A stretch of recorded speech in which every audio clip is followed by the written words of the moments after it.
On December the 5th, 2006, the Montgomery Watchmen were asked to come and be involved in a night of prayer. We were holding a special training teaching for watchmen, teaching them the power of prayer.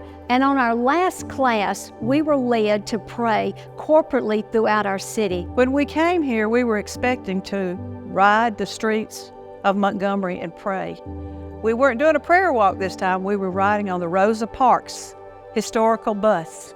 I knew that what God was saying was secure the historic Rosa Parks bus, because that is so important to the history of this city, that God will truly unite this city, uniting us to the power of prayer. And as we rode that night, we prayed at each stop, and when we weren't stopping, we were singing praises and worshiping God. It was so interesting when we got on the bus that night.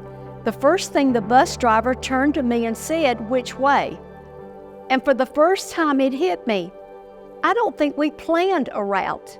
And I said, "Well, just drive and I'll tell you where to turn." There was one stop that I will never forget, and it was the stop in front of the Capitol. And as I was praying, the Lord gave me a vision.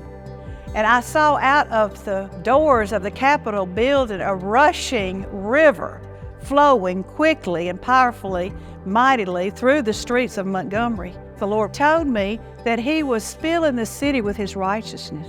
When I got back, I guess it was the leading of the Holy Spirit that I took out a map and I traced where our route was. And that's when I discovered that it was the outline of a dove. And a dove represents the Holy Spirit.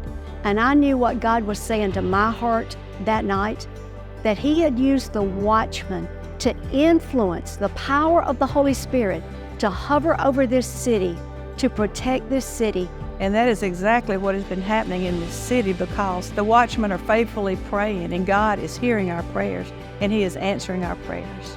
What a privilege it's been all these years to be a part of the Watchmen on the Wall, and praying and believing and seeing the changes that have been taking place in Montgomery, Alabama.